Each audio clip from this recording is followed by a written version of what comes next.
최근 일본 NHK 방송에서 방영된 프랑스 도예가의 성공 스토리가 일본에서 뜨거운 논란이 되었습니다. 한국의 첨단 도자기 제작 기술을 활용해 위기를 극복하고 대성공을 거둔 사례였는데요. 특히 일본의 젊은 세대들 사이에서 강한 비판이 제기되고 있습니다. 한국은 이렇게 혁신적인 기회가 많은데 일본은 왜 이렇게 정체되어 있는가라는 자성의 목소리와 함께 전통 산업 분야에서조차 한국에 뒤처지고 있다는 우려의 댓글이 쏟아지고 있습니다. 오늘은 이 화제의 다큐멘터리에 대한 사연을 소개해 드리도록 하겠습니다. 저는 프랑스 리모주의 전통 도자기 공방에서 일했던 사라 마르티네즈라고 해요. 27살의 나이에 모든 것을 잃고 새로운 삶을 찾아 떠나게 된 이야기를 들려드리려고 해요. 프랑스 도자기의 도시 리모주에서 꿈을 키우며 열심히 일했던 저는 승승장구했습니다. 신진도예가 공모전에서 수상하며 3대째 이어오던 유서 깊은 가족 도자기 공방에 입사했고 3년 만에 수석 디자이너까지 올랐죠. 대학 시절부터 함께 도예를 전공했던 친구 피에르도 같은 공방에서 일하게 되었어요. 우리는 서로를 믿고 의지하는 좋은 동료였죠. 그땐 일도 우정도 모든 게 완벽해 보였어요. 하지만 행복은 오래가지 못했습니다. 갑작스러운 공방의 폐업 소식은 청천벽력 같았어요. 코로나로 인한 유럽의 경제 위기로 수공예 도자기 산업이 큰 타격을 받으면서 80년 전통의 저희 가업 공방도 무너져 내린 거죠. 오랫동안 함께 일했던 장인들이 하루아침에 실직자가 되었고 저 역시 예외는 아니었습니다. 더 큰 충격은 그 후였어요. 공방이 어려워지자 피에르는 급격히 변했습니다. 처음에는 단순히 스트레스 때문이라고 생각했죠. 하지만 점점 늦은 퇴근이 잦아졌고 중국 바이어들과 미팅이 있다며 주말에도 회사에 나왔어요. 수상한 마음에 확인해보니 피에르는 공방이 어려워지기 전부터 이미 우리 가업의 핵심 도자기 제작 기술과 디자인을 중국 경쟁사에 몰래 넘기고 있었습니다. 그들은 우리 공방에 특허를 받지 않은 유약기법과 디자인을 탐내고 있었죠. 피에르는 1년 넘게 이중생활을 해왔다고 했습니다. 공방의 폐업은 그에게 새로운 삶을 시작할 완벽한 핑계가 된 거예요. 오랜 친구의 배신을 알게 된 순간 10년 가까운 우정이 모두 거짓이었다는 생각에 무너져 내렸습니다. 더 큰 배신감은 주변 사람들의 반응이었어요. 요즘 같은 불황기에 살아남으려면 어쩔 수 없었다며 오히려 제가 이해하지 못하는 걸 이상하게 바라봤습니다. 그제야 알게 되었어요. 많은 가업 공방들이 비슷한 문제를 겪고 있다는 것을요. 제 동료들도 제게 차마 말은 하지 않았지만 알고 보니 기술 유출이나 특허 침해가 너무 많더라고요. 그런데 다들 생계를 위해 어쩔 수 없다며 그냥 넘어간다고 했어요. 당장 실직자가 된 마당에 수입도 없었고 저도 다른 사람처럼 이걸 그냥 넘어가야 하나 싶었죠. 하루 종일 그 생각에 빠져 지내다 보니 우울증이 찾아왔습니다. 공방도 잃고 친구도 잃고 자존감까지 잃어버린 제게 프랑스는 더 이상 머물고 싶은 곳이 아니었어요. 젊은이들의 실업률은 계속 치솟고 있었고 전통 수공예 산업의 전망은 점점 더 어두워지고 있었습니다. 특히 도자기 업계는 더욱 암울했고 매일 울면서 집에만 틀어박혀 있던 어느 날이었습니다. 우연히 틀어놓은 TV에서 한국 드라마가 방영되고 있었어요. 처음에는 그저 시간 때우기로 보기 시작했는데 주인공들의 진정성 있는 노력과 서로를 향한 신뢰가 제 마음을 울렸습니다. 프랑스를 떠나야겠다는 결심을 하게 된 건 그 즈음이었어요. 더 이상 기술 유출이 만연한 이 나라에서 살고 싶지 않았습니다. 우리의 기술을 중국에 넘긴 피에르의 배신은 제게 큰 상처가 되었고 더 이상 누구도 믿을 수 없게 만들었죠. 젊은 나이에 모든 것을 잃은 제게 프랑스는 기회의 땅이 아닌 상처의 땅이 되어 버렸어요. 새로운 시작이 필요했습니다. 프랑스의 도자기 산업은 여전히 과거의 영광에 사로잡혀 있었고 젊은이들의 도전은 받아들여지지 않았어요. 혁신을 거부하는 보수적인 문화 속에서 더 이상의 성장을 기대할 수 없었습니다. 아시아로 눈을 돌린 것도 그 때문이었어요. 아시아행을 결심한 후 가장 먼저 동료 도예가들과 만남을 가졌습니다. 도예 학교 시절부터 함께 공부했던 친구들이었어요. 그 중에는 중국인 친구가 있었는데 그녀는 제가 한국행을 고민한다는 말을 듣자마자 크게 반대했습니다. 리우는 한국은 위험한 나라라며 목소리를 높였어요. 북한과 사이가 좋지 않아 언제 전쟁 날지 모른다고 했죠. 게다가 한국 사람들은 외국인들을 꺼리고 차별한다고 자기 친구들이 겪은 일이라며 한국 생활에서의 불편한 경험들을 늘어놓았습니다. 그 대신 중국으로 오라고 했어요. 중국의 도자기 시장이 얼마나 크고 기회가 많은지 설명하면서 자신이 징더전에 있는 큰 도자기 기업에 소개해주겠다고 했습니다. 거기서 일하면 큰 돈을 벌 수 있을 거라고 자신했고 저는 리우의 제안을 듣고 잠시 고민했어요. 중국은 내수 경제가 굉장히 큰 데다 대기업에서 일하면 생활비도 충분할 것 같았지만 피에르가 우리 기술을 넘겼던 그 중국 기업들이 생각나 망설여졌습니다. 며칠 후 중국 베이징에 있던 리우가 흥미로운 기회를 제안했습니다. 베이징의 유명 갤러리에서 열리는 국제예술박람회에 참여할 작가들을 모집하고 있다는 소식이었죠. 저는 고민 끝에 지원했고 며칠 뒤 갤러리 측으로부터 화상 면접 제안을 받았습니다. 면접은 온라인으로 진행되었고 큐레이터는 제 작품에 큰 관심을 보이며 특별 전시회에서 제 작품을 선보일 기회를 주겠다고 약속했습니다. 그러나 세부 사항을 논의하면서부터 문제가 생기기 시작했습니다. 갤러리 측은 전시 중 모든 저작권과 복제권을 그들에게 넘겨야 한다고 했고 수익 배분도 제가 기대했던 것보다 훨씬 적었습니다. 계약서는 전부 중국어로만 작성되어 있었고 큐레이터는 영어 번역은 알아서 하면 된다고 했죠. 이 부분이 마음에 걸렸지만 큐레이터는 제가 걱정할 필요가 없다며 계약을 서두르길 권유했습니다. 그날 저녁 친구들과 저녁 식사를 하며 이 상황을 이야기했습니다. 그러자 상하이에서 일했던 친구 메이가 충격적인 경험을 들려주었습니다. 메이는 3년 전 중국의 한 유명 갤러리와 전시 계약을 맺었는데 얼마 지나지 않아 자신의 작품이 베이징과 상하이 등지에서 무단으로 복제되고 있는 것을 발견했죠. 법적 대응을 시도했지만 계약서가 모두 중국어로 작성되어 있었고 그 안에 작품의 모든 권리를 갤러리 측에 넘기는 조항이 포함되어 있었음을 뒤늦게 알게 되었다고 해요. 결국 변호사 비용만 낭비하고 아무런 소득도 없이 포기할 수밖에 없었다고 했어요. 메이의 이야기를 듣고 저는 갤러리와의 계약을 다시 한번 신중히 검토하기로 마음먹었습니다. 그날 저는 중국행을 포기하고 다시 진로를 고민하던 중 우연히 보게 된 한국 다큐멘터리가 생각났어요.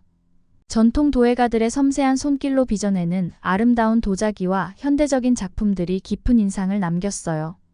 특히 30대 중반의 젊은 도예가가 기업 퇴사 후 도자기의 길을 걸으며 자신만의 작품 세계를 구축해가는 과정이 제 상황과 너무나 닮아 있어서 밤새 그 이야기가 머릿속을 맴돌았죠. 10년간 다닌 회사를 그만두면서 받은 퇴직금이 저에겐 새로운 시작을 위한 소중한 자산이었어요. 하지만 한국의 물가와 환율을 알아보니 생각보다 높았어요. 서울의 집값은 상상을 초월했고 기본적인 생활비도 만만치 않았습니다. 반면 일본은 장기 불황으로 엔화 가치가 떨어져 있어서 그동안 모아놓은 것과 퇴직금으로도 충분히 새로운 시작을 할 수 있을 것 같았어요. 도예계의 현실도 꼼꼼히 살펴보았습니다. 세계적인 공예 전시회에서 만나는 아시아 작가들은 대부분 일본인이었어요. 가마쿠라와 시가라키의 도예가들은 세계 유수의 갤러리에서 러브콜을 받고 있었고 젊은 일본 작가들은 전통 기법에 현대적 감각을 더해 독창적인 작품 세계를 구축하며 주목받고 있었죠. 일본의 도자기 문화는 제가 꿈꾸던 모든 것을 담고 있었어요. 교토의 절제된 아름다움을 간직한 전통 도자기부터 도쿄의 실험적인 현대 도예까지 마치 시간의 흐름처럼 자연스럽게 이어지는 도예의 스펙트럼이 매력적이었습니다. 오랜 세월 이어져 온 장인 정신과 새로운 트렌드가 공존하는 나라라는 생각이 들었어요. 퇴직금을 정리하고 일본행을 결정하고 그동안 살던 곳을 먼저 정리했어요. 10년 동안 모아온 책과 그릇들을 정리하면서 프랑스에서의 추억들이 주마등처럼 스쳐 지나갔습니다. 지난 시간을 부정하는 것이 아닌 그 경험들을 발판 삼아 새로운 꿈을 향해 나아가고 싶었거든요. 곧바로 도쿄행 비행기표를 예약하고 도예학교들을 알아보기 시작했어요. 3개월 단기 비자로 먼저 들어가서 현지 상황을 파악하고 여러 도예가들의 작업실도 방문해 볼 생각입니다. 그동안 배워온 영어로 먼저 시작하고 틈틈이 일본어도 공부하면서 장기 체류의 방법을 찾아보려고 해요. 퇴직금으로는 1년 정도는 충분히 견딜 수 있을 것 같아요. 그동안 제 작품 세계를 찾고 일본에서의 새로운 삶을 차근차근 준비해 나갔습니다. 도쿄에서의 첫날은 설레고 두근거렸지만 새로운 도시에서의 생활이 결코 순탄하지 않다는 것을 곧 깨닫게 되었습니다. 처음으로 마주한 불편함은 집 계약 문제였습니다. 시부야에 있는 작은 스튜디오 아파트를 임대했는데 외국인이라는 이유로 집주인이 6개월치 월세를 선불로 요구했습니다. 프랑스에서는 겪어보지 못했던 일이라 황당했지만 별 수 없이 요구를 수락해야 했죠. 기본적인 생활 절차 역시 예상보다 까다로웠습니다. 은행 계좌를 개설하려면 인감 도장이 필요했고 주민등록번호도 없어서 서류가 번번이 보완 요청을 받았습니다. 심지어 도장 가게에서 구입한 도장은 공식 인증이 필요하다며 관공서를 다시 찾아가야 했죠. 이런 행정 절차는 대부분 일본어로 진행되어 잠시 배운 기초 일본어만으로는 어려움이 컸습니다. 또한 도자기 재료와 도구를 구입할 때도 소통의 장벽이 있었습니다. 공방에서 재료의 특성이나 용도에 대해 충분히 설명을 듣고 싶었지만 언어가 서툴러 원하는 정보를 얻기 어려웠고 번역기를 사용해도 미묘한 표현이 제대로 전달되지 않아 답답함이 많았습니다. 일부 상점에서는 외국인을 경계하는 분위기마저 느껴졌고 특정 재료나 장비를 판매하지 않겠다며 돌려보내는 경우도 있었습니다. 가장 난감했던 건 도자기 가마 사용이었습니다. 도자기를 굽는 과정에서 현지의 장인들이 사용하는 특유의 온도와 시간 조절 방식이 있었는데 이를 이해하는 데 시간이 걸렸습니다. 또한 일본의 공방들은 도자기 가마 사용에 대해 매우 신중했고 실수로 가마가 손상되면 큰 비용이 발생할 수 있다고 하여 쉽게 다가가기 어려웠습니다. 도쿄 생활의 설렘과 기대감으로 가득했지만 현실은 기대와 달랐습니다. 프랑스에서 수석 디자이너로 쌓아온 경력에도 불구하고 현지 공방에서는 주로 허드렛일만 맡겨졌습니다. 처음에는 이것이 일본도의 문화의 일환이자 신뢰를 쌓기 위한 과정이라고 생각했지만 시간이 지날수록 변화의 기미는 보이지 않았습니다. 그저 수백 번의 정리, 청소, 재료 준비만 반복할 뿐 제가 기대했던 창의적인 작업이나 아이디어 교류는 거의 이루어지지 않았습니다. 또한 일본인 특유의 혼자 일하는 스타일은 팀워크에 대한 기대감을 무너뜨렸습니다. 공방의 동료들은 매우 정중하고 예의 바르게 대해 주었지만 친근감을 쌓는 데는 한계가 있었습니다. 작업이 끝난 후에도 각자 자리를 정리하고 조용히 집으로 돌아가곤 했으며 함께 식사하거나 이야기를 나누는 일이 거의 없었습니다. 이런 분위기 속에서 관계를 맺기란 쉽지 않았고 매일 공방에서 홀로 작업하는 시간이 쌓이면서 외로움이 깊어졌습니다. 특히 도자기 작업에 대한 의견을 나누고 싶어도 동료들은 보수적인 태도로 바뀌는 것을 두려워하는 듯 보였습니다. 새로운 아이디어를 제안하면 처음엔 미소로 받아들였지만 그 후에는 아무도 언급하지 않거나 현상 유지가 더 중요하다는 식의 반응이 돌아왔습니다. 저만의 디자인 감각을 표현할 기회를 찾기가 어려웠고 이런 보수적인 업무 환경은 창의적인 열정을 점차 앗아가고 있었습니다. 이러한 환경에서 지내다 보니 친구를 만들 기회도 자연스럽게 줄어들었습니다. 어학원에서 알게 된 몇몇 사람들과는 가끔 연락을 주고받았지만 그들 역시 각자의 바쁜 생활로 인해 깊은 우정을 나누기에는 시간이 부족했습니다. 이로 인해 저녁이면 좁은 스튜디오 아파트에 혼자 앉아 창밖의 화려한 도시를 바라보며 고독을 느꼈습니다. 일본 생활에 반복되는 실망과 외로움 속에서 저를 위로해주던 건 매일 밤 집으로 돌아와 보던 한국 드라마였습니다. 드라마 속 등장인물들이 겪는 고난과 극복의 이야기는 제게 작은 용기와 영감을 주었습니다. 그러던 어느 날 드라마에서 한국에서 열리는 세계 도자기 엑스포에 대한 이야기가 나왔습니다. 이 엑스포는 국제 공모전을 통해 세계 각국의 도예가들이 참여하는 권위 있는 행사로 창의성과 독창성이 중요한 평가 요소라는 설명에 제 심장이 뛰기 시작했습니다. 그것은 오랫동안 제가 꿈꿨던 무대처럼 느껴졌습니다. 그날 밤 저는 공모전의 세부 정보를 확인하기 위해 늦은 시간까지 인터넷을 뒤졌습니다. 한국어로 되어 있는 공모전 안내를 번역기에 의존해 해석하며 이 기회가 단순한 전시가 아닌 제 도자기 경력을 되살릴 수 있는 중요한 전환점이 될 수 있다는 확신이 들었습니다. 공모전의 마감일이 얼마 남지 않았다는 사실은 저를 긴장시켰지만 오히려 더 집중하게 만들었습니다. 공방에서의 허드렛일을 마치고 돌아온 후 저는 곧장 작업에 몰두했습니다. 낮에는 동료들과의 소통에 어려움을 겪었지만 밤이면 작은 스튜디오 아파트가 제 창작의 무대가 되었습니다. 도쿄에서 배운 전통 기법과 프랑스에서 익힌 현대적인 디자인 감각을 결합해 기존의 틀을 깨는 독특한 작품을 구상했습니다. 작품의 중심 주제는 두 세계의 융합이었고 일본의 정교함과 프랑스의 감각적이고 자유로운 표현을 담아내고자 했습니다. 작업 과정은 쉽지 않았습니다. 공모전의 마감일이 다가올수록 시간에 쫓겨 심적 부담이 커졌지만 매일 밤 새벽까지 손을 묻혀가며 도자기의 형태를 다듬고 수정했습니다. 때론 점토가 의도치 않게 갈라지거나 색감을 조절하는 과정에서 어려움을 겪었지만 실패를 거듭할수록 작품은 점점 더 완성되어 갔습니다. 마침내 공모전을 위한 작품이 완성되었을 때 저는 큰 안도감을 느꼈습니다. 그 작품을 포장해 국제 배송 절차를 밟으며 제 작품이 한국에서 좋은 반응을 얻길 간절히 기도했습니다. 며칠 뒤 예상보다 빨리 한국에서 이메일이 도착했습니다. 제목에는 세계 도자기 엑스포 공모전 수상 통보라는 문구가 쓰여 있었습니다. 떨리는 손으로 이메일을 열어 읽어내려갔을 때 저는 제 작품이 공모전에서 우수상을 수상했다는 사실을 확인할 수 있었습니다. 한동안 고단했던 일본 생활 중 처음으로 기쁨의 눈물이 흘렀습니다. 제 작품이 인정받았다는 것은 단순한 상 이상의 의미가 있었습니다. 이는 다시금 느껴보는 진정한 성취감이었고 창작자로서 저를 다시 일으켜 세우는 계기가 되었습니다. 이메일에는 엑스포 전시회에 초대된다는 내용과 함께 일정 및 준비 사항들이 포함되어 있었습니다. 전시 참가 소식을 접한 공방의 동료들은 겉으로는 축하 인사를 건넸지만 일부는 여전히 미묘한 시선으로 바라보았습니다. 저는 그저 미소로 답했지만 마음 한편으로는 이번 전시회가 그들에게도 저의 진가를 보여줄 수 있는 기회라는 생각이 들었습니다. 도쿄에서 어려움이 떠오를 때마다 이 전시회가 새로운 기회의 시작임을 되새기며 마음을 다잡았습니다. 출국 당일 공항에서 비행기를 기다리며 창밖을 바라보던 저는 다시 한번 결심했습니다. 이 전시회는 단순히 작품을 보여주는 자리가 아니라 제가 겪어온 시간들, 실패와 도전의 흔적을 증명하는 무대였습니다.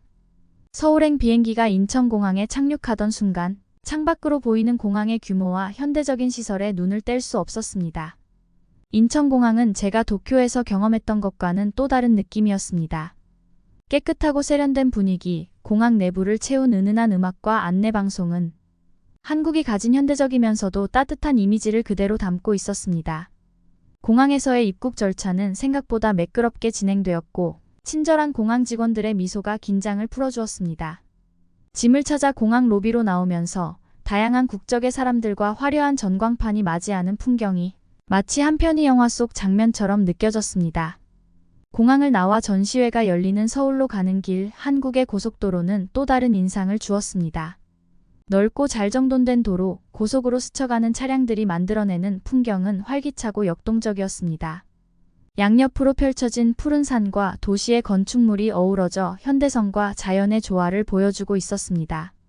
도로 곳곳에 위치한 고속도로 표지판은 한글과 영어가 함께 표기되어 있었고 그조차도 한국 특유의 세심한 배려를 느끼게 해주었습니다.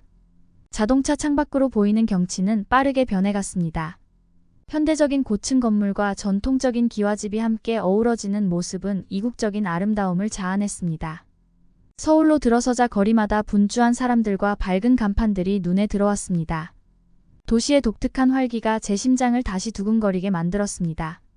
새로운 도전을 위해 한국 땅에 첫 발을 내디딘 이 순간, 도자기 전시회 참가가 단지 예술적 성취의 발판일 뿐만 아니라 저를 다시 살아 숨쉬게 하는 여정의 시작임을 깨달았습니다.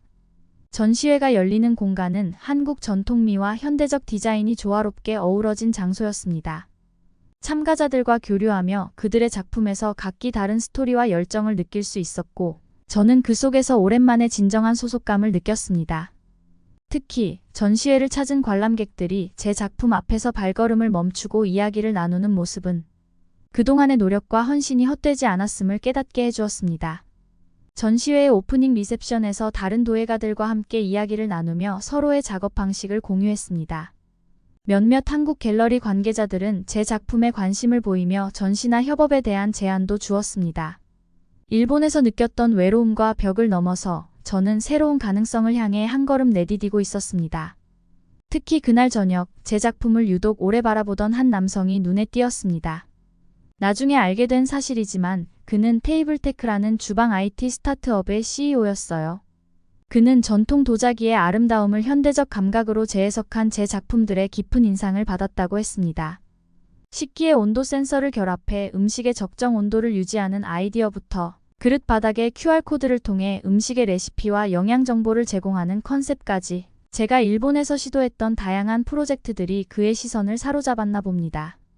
김준호입니다. 그는 자신의 회사가 개발 중인 스마트 주방 시스템과 제 작품 3개가 시너지를 낼 수 있을 거라며 협업을 제안했어요. 전통 도예의 아름다움과 현대 기술의 편리함을 결합한 새로운 형태의 테이블웨어를 함께 만들어보자는 제안이었습니다. 이것이 제 인생의 또 다른 전환점이 될 것이라는 예감이 들었습니다. 다시 만난 준호 씨는 제 예상과는 달랐어요. 딱딱한 IT 기업가가 아닌 빈티지한 청바지에 캐주얼한 셔츠를 입은 예술적 감각이 묻어나는 젊은 CEO였습니다. 준호 씨는 제 도자기 포트폴리오를 보더니 눈을 반짝였습니다. 전통도의 기법과 AI 기술을 접목하면 혁신적인 주방 문화를 만들 수 있을 거라고 열정적으로 설명했어요. 그의 진심 어린 설명을 들으며 저도 모르게 가슴이 뛰기 시작했습니다. 회의는 예상보다 길어졌고 우리는 자연스럽게 점심을 함께하게 됐어요. 삼겹살을 구워가며 이야기는 어느새 개인적인 영역으로 넘어갔습니다. 그도 저처럼 쓰린 과거가 있는 사람이었어요. 첫 스타트업 실패 후 모든 것을 잃었지만 다시 일어서서 AI 주방 문화라는 새로운 도전을 시작했다고 했죠. 그날 이후로 우리는 자주 만나게 되었습니다. 프로젝트 회의를 핑계로 시작된 만남은 퇴근 후에 커피 타임으로 이어졌고 주말 미팅은 자연스럽게 저녁 식사가 되었어요. 그는 저에게 서울의 새로운 모습을 보여주었습니다. 한강공원에서 치맥을 즐기며 우리는 각자의 꿈을 이야기했어요. 그는 주방 문화의 혁신을 이루고 싶다고 했습니다. 최첨단 기술을 접목한 도자기로 더 편리하고 아름다운 식문화를 만들고 싶다고 했죠. 제 전통 도의 감각과 그의 기술이 만나면 분명 가능할 거라고 확신했어요. 어느 날은 늦게까지 신제품 개발에 몰두하던 그를 위해 제가 직접 만든 수프를 특제 도자기 그릇에 담아 사무실로 가져갔습니다. 그는 피곤한 얼굴이었지만 환하게 웃으며 맛있게 먹어주었어요. 그때 처음으로 가슴 한켠에서 설렘을 느꼈습니다. 지금은 저에게 사업이 더 중요했지만 오랜만에 느끼는 이 감정에 살며시 미소 짓게 되었죠. 준호 씨와 함께 준비한 스마트 도자기 프로젝트는 순조롭게 진행되고 있었고 저는 크리에이티브 디렉터로서 새로운 도전을 이어가고 있었습니다. 그렇게 행복한 나날을 보내던 중 뜻밖의 문제가 발생했습니다. 중국의 한 온라인 쇼핑몰에서 제 도자기 디자인을 그대로 복제한 제품들이 판매되고 있다는 거예요. 제 작품의 고유한 패턴과 IoT 기술을 결합한 디자인이 그대로 도용된 것을 확인하고 할 말을 잃었습니다. 정성껏 빚은 도자기에 담긴 이야기와 기술이 이렇게 쉽게 복제될 수 있다는 사실에 마음이 무너졌어요. 하지만 준호 씨는 침착하게 대응 방안을 마련했습니다. 즉시 법무팀을 소집하고 국제 특허권과 디자인권 침해에 대한 대응을 시작했어요. 그의 단호하고 전문적인 모습에서 또 다른 매력을 발견하게 되었습니다. 그는 즉시 회사의 법무팀을 소집했고 중국 현지 법률 사무소와 연락을 취했습니다. IT 기업을 운영하며 쌓은 지식재산권 보호 경험이 있다며 걱정 말라고 하더라고요. 준호 씨는 우선 증거 수집부터 시작했습니다. 자신의 IT 기술력을 활용해 중국 쇼핑몰의 모든 제품 이미지를 데이터베이스화했어요.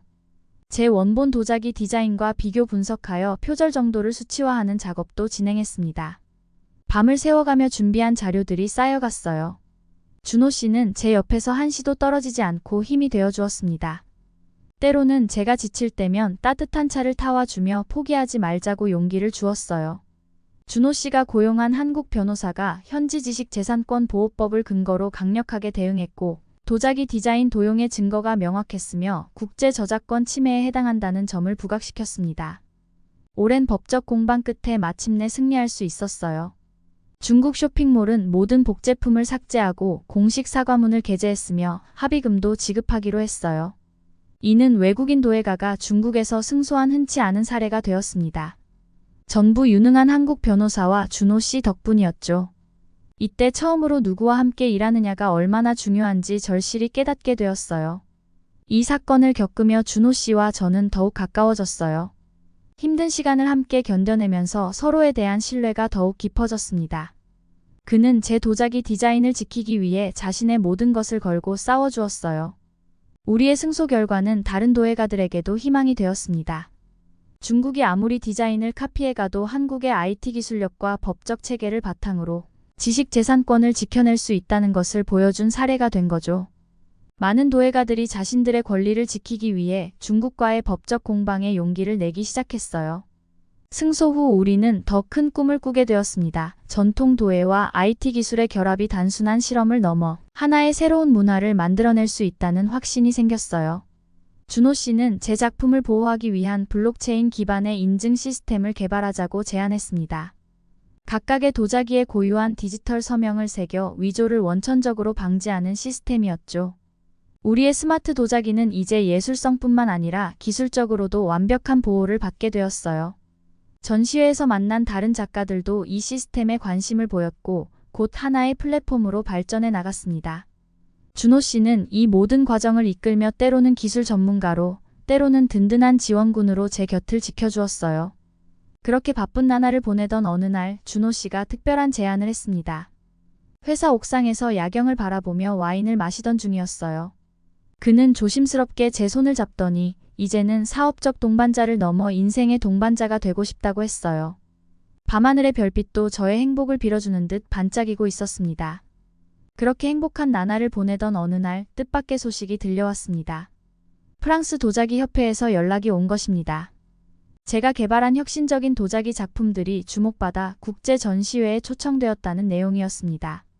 한국에 처음 왔을 때는 이런 일이 가능할 거라고 상상조차 하지 못했습니다. 이제는 한국에서 만난 소중한 동료들과 함께 이 기쁨을 나눌 수 있어 더욱 특별하게 느껴졌습니다. 그런데 이 소식이 전해지자마자 일본의 주요 방송국인 NHK에서도 연락이 왔습니다. 한국에서 성공을 거둔 프랑스 도자기 디자이너의 이야기를 특집으로 다루고 싶다고 했습니다. 제가 일본에서 겪었던 힘겨운 시간들을 다시 떠올라 쉽게 결정을 내리지 못했습니다. 고민 끝에 인터뷰를 수락했어요. 그 이유는 과거의 좌절과 거절이 어떻게 지금의 성공으로 이어졌는지 솔직하게 이야기할 기회라고 느껴졌기 때문입니다. 특히 일본에서 저를 외면했던 공예업계 사람들이 이 방송을 보게 될 거라는 생각에 용기가 생겼습니다. 카메라 앞에서 저는 일본에서의 경험을 가감없이 이야기했습니다. 전통을 지나치게 강조하며 기술적인 혁신을 배척하던 일본 공예업계의 보수적인 태도, 외국인이라는 이유로 공모전 참가를 거절당했던 일과 심지어 작품을 판매할 때조차 복잡한 행정 절차로 어려움을 겪었던 일들을 털어놓았습니다. 반면 한국에서는 제가 얼마나 적극적으로 기회를 잡았는지 설명했습니다. 한국은 디지털화된 행정 환경과 창의적인 아이디어를 존중하는 문화 덕분에 외국인인 저에게도 문턱이 낮았다는 점을 강조했습니다. 특히 나이에 상관없이 실력과 아이디어로만 평가받는 스타트업 생태계가 제게 얼마나 큰 기회를 제공했는지도 언급했습니다.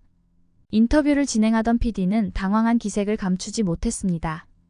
일본의 보수적이고 폐쇄적인 면을 이렇게 직접적으로 비판할 줄은 예상하지 못했던 것 같습니다. 그는 방송 내용을 조금 순화하면 어떨까요? 라고 제안했지만 저는 단호히 있는 그대로 방송해달라고 요청했습니다. 일본 공예업계가 전통과 혁신의 조화를 이루지 못하고 외국인의 새로운 아이디어를 배척하는 관행이 경쟁력을 약화시키고 있다고 지적하며 반대로 한국은 새로운 시도를 받아들이고 글로벌 트렌드를 주도하는 나라라고 설명했습니다.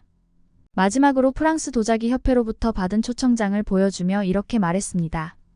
이제는 일본 기업들도 저희 기술을 도입하고 싶다며 연락을 해오고 있습니다. 하지만 저는 한국 기업들과 먼저 협력하고 싶습니다. PD는 이 이야기가 일본 사회에 큰 반향을 일으킬 수 있다며 신중할 필요가 있지 않겠냐고 물었지만 저는 일본이 변화해야 한다는 메시지를 전하고 싶다고 단호히 답했습니다. 결국 방송은 원래 계획대로 방영되었고 NHK는 오히려 제 이야기를 더 깊이 다루기로 했습니다. 방송 후 일본에서는 뜨거운 반응이 이어졌습니다. 특히 젊은 공예가들 사이에서 제 인터뷰가 화제가 되었고 일본 경제신문에서는 AI 도자기 스타트업의 성공이라는 제목으로 특집 기사를 다루며 일본 공예업계의 문제점과 인재 유출 문제를 분석했습니다. 무엇보다도 일본에서 젊은 디자이너들이 제게 직접 연락을 해왔다는 사실이 가장 감격스러웠습니다. 한국에서 기회를 찾아보고 싶다는 그들에게 저는 기꺼이 멘토가 되어주기로 했습니다. 이제는 저와 같은 꿈을 품은 이들이 한국에서 새로운 가능성을 발견하고 성장할 수 있도록 돕고 싶습니다. 오늘 사연 어떠셨나요? 구독과 좋아요 부탁드리고 더 좋은 사연으로 찾아오겠습니다. 지금까지 TV 감동 스토리였습니다.